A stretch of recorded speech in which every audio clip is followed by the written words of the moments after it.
We're going to check in with Raimi in the next hour as we continue to track developments. Meanwhile, the White House is now confirming a suspected drug boat was struck 2 times in September. Many lawmakers are arguing that may be a war crime. Press Secretary Caroline Leavitt and others have defended the naval admiral who they say ordered the strike on September 2nd. It was the first attack in what became a months-long military campaign designed to stop the flow of illegal drugs from flowing into the country. The escalation has many concerned about what it means for stability in the region. So for more on this, I want to bring in CBS News White House reporter Olivia Rinaldi. So, Olivia, the reporting that was done by the Washington Post had the Pentagon on its back heels. They suggested that everything that was in the reporting was factually incorrect, that it was false, that it was fake news. And then all of a sudden, the White House confirmed that, yes, indeed, a second strike did happen. Break it down for me. Well, Vlad, I'm glad you brought that up because it is this Washington Post report that is at the center of all of this. What the White House says they are taking issue with is the specific part of the report where it says that Secretary of Defense Pete Hegseth told people in the military, specifically the naval commanders who were making those strikes, to, quote, kill everybody. That is what they say proceeded into that second strike for survivors of that boat attack on September 2nd.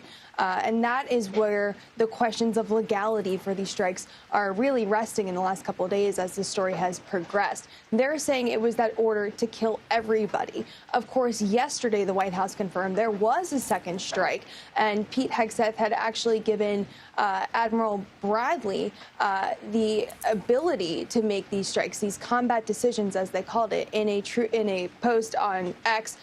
Pete Hegseth wrote, "Let's make one thing crystal clear. Admiral Bradley is an American hero. He has my 100% support. I stand by him and the combat decisions he has made." That's the key here. They're saying that it was Admiral Bradley who made these decisions. Take a listen to Caroline Leavitt yesterday during the press briefing where she talked about Admiral Bradley making these decisions.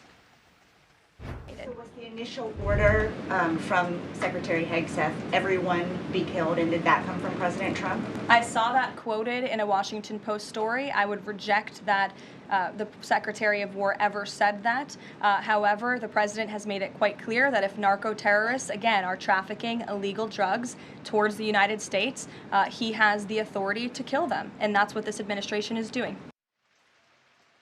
So, Vlad, they're arguing they still have the legal authority to have those strikes, but at the end of the day, they say it was Admiral Bradley who was the one who ordered it.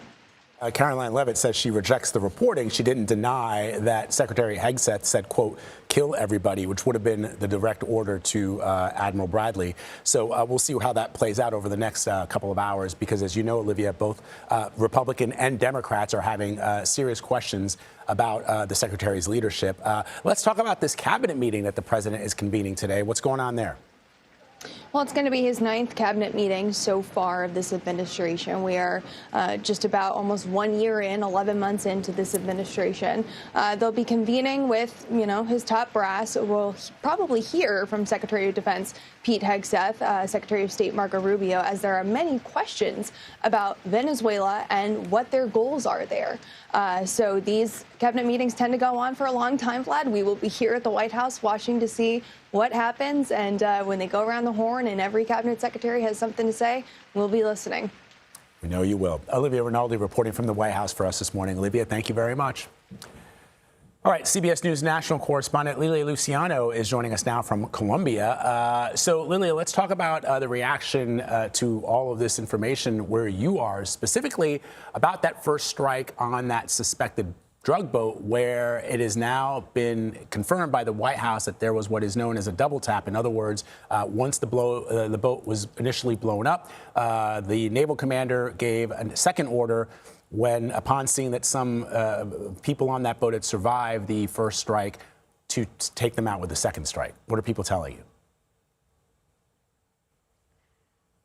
Well, Vlad, I have several reactions. One from the president of Colombia, who feels validated. You might remember when I interviewed him last month, he told me he accused the United States of committing war crimes. Now he's been communicating and he's been giving speeches and talking about how even the United States and lawmakers in the U.S.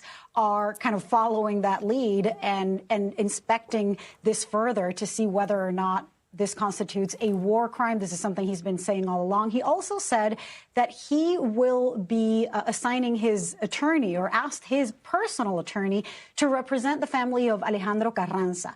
Alejandro Carranza was not killed on that first strike, but on the second strike in mid-September. I've spoken to the family of Carranza, who tell me they don't have any answers from the Colombian government, from the U.S. government. They have doubts about how exactly his name came about. I have asked the Minister of Defense and the Defense Ministry here in Colombia whether it was the Colombian Armada, their naval forces, that went and retrieved the body. Where is that body? There are so many questions around these strikes. And mind you, this is one of the very few names that we have come to know.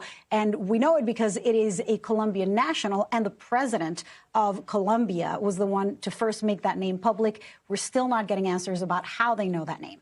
On Venezuela, in Venezuela, the president there and the National Assembly have said that, or the leader Maduro and the National Assembly have said that they're going to launch their own investigation into the strikes. But of course, this is a small part of the amount of tension that has been happening in Venezuela following that conversation between Trump and Maduro, Vlad. One thing that came out today that I thought was very interesting. Keep in mind, Trump had posted on Truth Social that on Friday or Saturday morning that the airspace over and surrounding Venezuela should be considered closed. Maduro responded. Trump admitted that he had spoken with Maduro.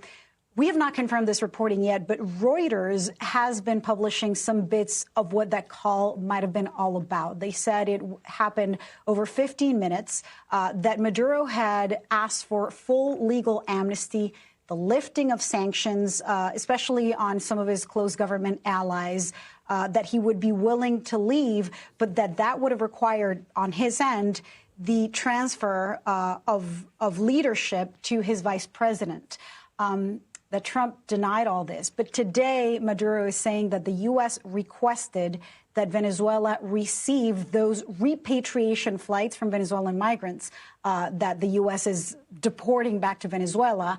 We don't know what this means, whether after that meeting between Trump and his national security team, there might have been some kind of communication with Venezuela. But at least Venezuela is saying that they will admit the repatriation flights.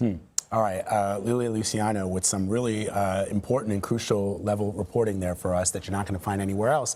Lilia, thank you very much. Appreciate you reporting from Colombia.